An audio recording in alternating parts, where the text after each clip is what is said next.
You can't live without your phone.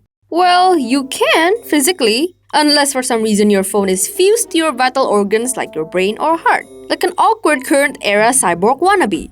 But I digress. The point is, phones are important, but just like my hopes and dreams, they get broken from time to time. And for my phones, the diverse ways they are killed could make for a good video. Maybe also my broken hopes and dreams.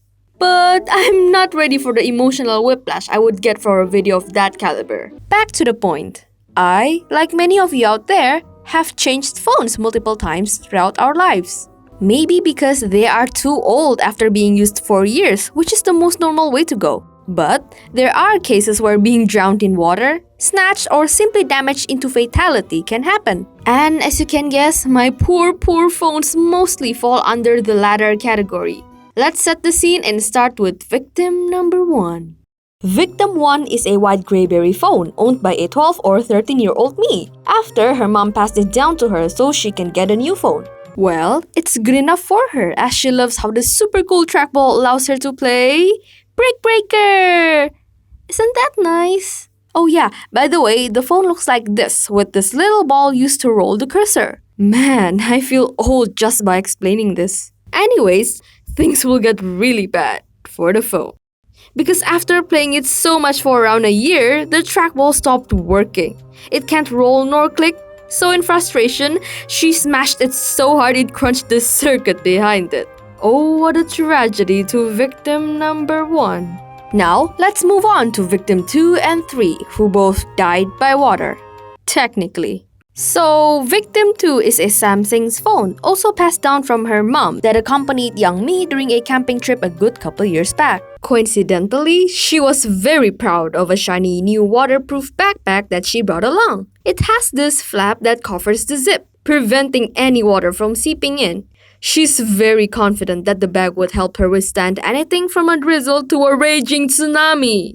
Which is why she was not worried about placing victim number 2 inside and hiked her way to the campsite through a light rain. But when she arrived at the campsite and felt the urge to take a picture of the beautiful scenery, all she found was a tragedy. A tragedy within the very bag she trusts 110%. Such betrayal. But she didn't give up. Not just yet. She meditated and remembered a mythical ancient secret technique called dry phone using rice no jutsu. Burying victim 2 in it, she left it overnight, hoping that the result would be akin to a Lazarus pit revival. But of course, tragedy clings on as the phone count rises up to 2, and before long, 3. Victim 3 happened during a vacation trip to Bali quite a few years back. After a tiring flight and travel to the hotel, young me excitedly decided to try out the bathtub and spend hours in it. She plans to watch tons of anime series in one go while relaxing with her Samsungs, also passed down from mother phone. Because when would a chance to use a freaking bathtub come next? I mean, what do you expect from someone who doesn't have one at home? Even now, I think it's really cool.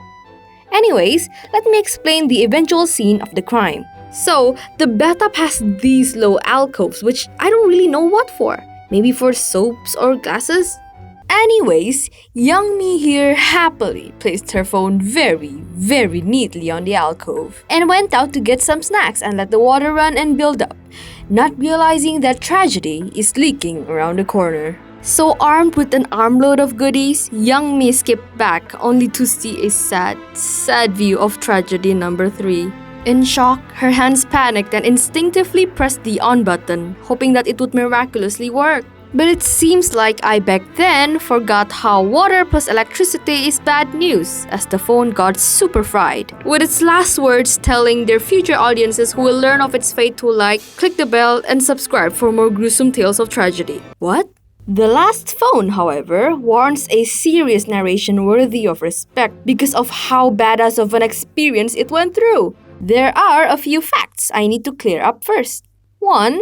This is when I was attending high school in China. 2. The homeroom class I stayed in was on the 5th floor. 3. The uniform jacket I wore is ill-designed with pockets that are shaped like a quarter of a circle instead of the supposedly deep pockets to put stuff properly in. 4. This phone is an Oppa brand, and you guessed it, also a hand-me-down from mom. So, during the walk to another building for my next lesson, I temporarily placed my phone inside my pocket because I had books to organize. But instead, it slid out and fell side first down from the 5th floor all the way down to the 1st floor. I remember how I felt really cold even when my adrenaline was pumping. Then I threw my books away and practically flew all the way down, expecting nothing but destruction. I was partially right, as it seems like my phone landed right on the side that it split cleanly into two, exposing all the wires and circuits under it. Am I allowed to even show this? Nah, should be fine.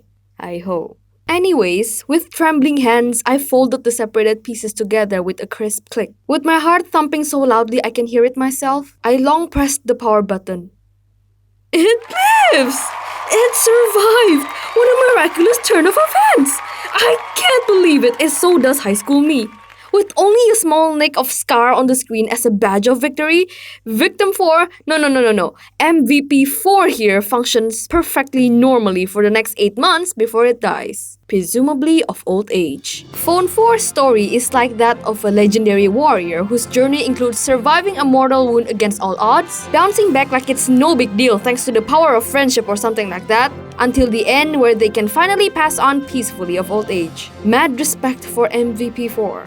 My current phone thankfully hasn't gotten killed yet. It has experienced quite a few faceplants on tiles, no thanks to my stiff hands. Sometimes I wonder how I can draw all these but still have these stiff fingers. The technically still passed down from mom phone is still functional with a few impressive cracks on its screen. Still gonna use it for years though. I can still write scripts and play Genshin on it.